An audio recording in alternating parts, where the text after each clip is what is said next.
The morning sun streamed through the tall windows of the grand kitchen, washing the golden walls in a glow that felt warmer than the hearts inside. From the outside, the mansion stood as a symbol of wealth and elegance, its polished facade hiding a truth no stranger could ever guess. Behind those gleaming doors lived a story no one dared to imagine. On this bright morning, the silence of luxury was pierced by the heart-wrenching sobs of a little girl. She knelt on the polished hardwood floor, her tiny hands pressed against it for support. Beside her lay an overturned silver bucket, its spilled water spreading across the floor like a reflection of her tears. Her soft blue dress clung to her trembling frame, her voice breaking as she whimpered, "My hand hurts so much." Her cry echoed through the halls, but only one figure stood nearby, a person who should have comforted her. Instead, she watched with cold detachment, almost satisfied by the sight of the child's pain.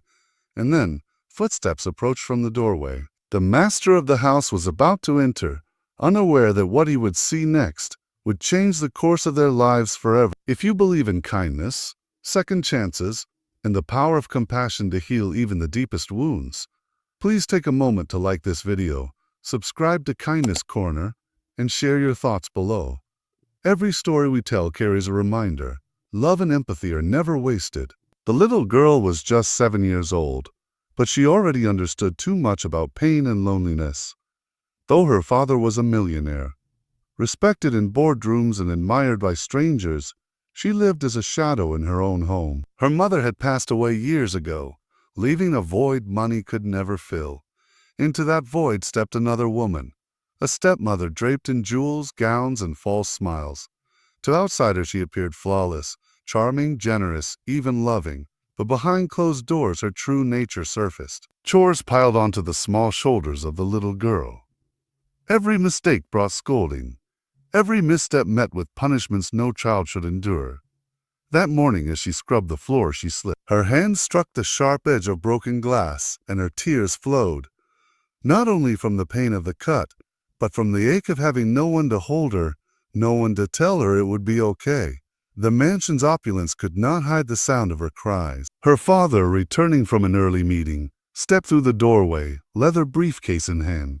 His eyes widened. His daughter knelt on the floor, sobbing, blood seeping from her tiny hand, while his wife loomed over her with cold disapproval. Time froze. In that instant, the clash between wealth and suffering was undeniable. He had spent years chasing deals, fortune, and status, only to miss the most important meeting of all, the one with his daughter's heart.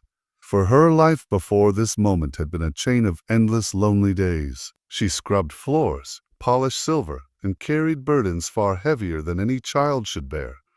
She watched sunlight dance across the marble counters and wondered if her mother was somewhere in that light, watching, protecting her. Each day began with chores.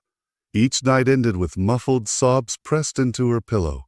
She tried to smile at dinners, but her father rarely noticed the scratches on her hands or the sorrow behind her eyes.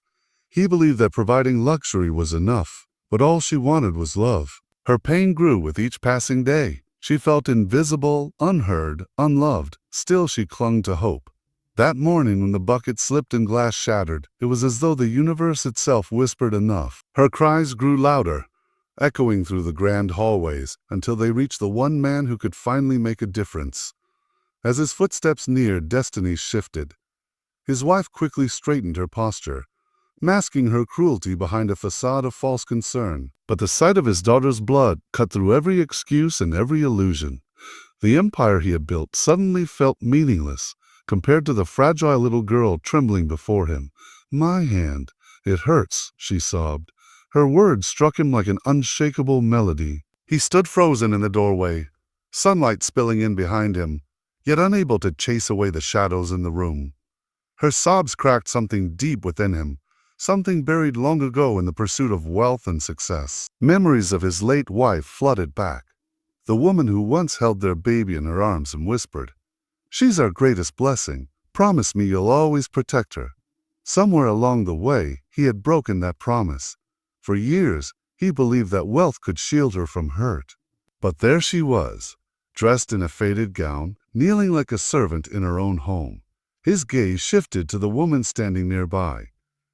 His wife, beautiful as ever in a red gown and glistening jewels, but her beauty now felt hollow. In her eyes there was no love, only irritation at the scene before her. The cruel truth hit him like thunder. The woman he trusted to care for his daughter had instead crushed her spirit. But the story did not truly begin here. To understand her pain, you'd have to step into her world. Mornings filled with silence, no one to greet her, no gentle hand to brush her hair. She tiptoed from her bed each day, carrying out chores meant for grown hands, all while enduring relentless criticism. Not clean enough, do it again. The words replayed in her mind until she wondered if she'd ever be good enough. Despite the pain, she stayed silent. She loved her father too much to burden him with the truth. She thought if she complained, he would blame himself. So she smiled through dinners, nodded politely, and never dared to reveal her suffering. But children are not meant to carry silence. Her tiny frame bore the weight of labor and loneliness, while her soul longed for nothing more than love. Every night, she knelt by her bed and whispered a prayer to her mother. Please watch over me. Please make him see me. She prayed that one day her father would look past his empire and truly see her. That day had finally come. The bucket slipped. The glass shattered. Her cries could not be ignored. Her stepmother's scolding grew sharper, but so did the cries of her soul. And as fate would have it, her father returned home early. His chest tightened as he took in the scene. Her cut wasn't deep, but the sight of her blood unleashed a flood of guilt. He saw how fragile she had become, how fear replaced trust in her wide eyes, as if she wasn't sure whether he'd protect her or walk away again. That expression broke him more than any business failure ever could. He dropped his briefcase and knelt on the wet floor, ignoring the expensive fabric of his suit. For the first time in years, the millionaire trembled. He reached for his daughter's injured hand. At first she flinched, but when she saw it was him, she let him hold her. He pressed his handkerchief gently to her wound, though deep down, he knew he wasn't just trying to heal the cut. He was trying to mend years of absence, years of neglect, years of love left unspoken. And in that moment, as he held his little girl close, he made himself a silent promise. This is where everything changes.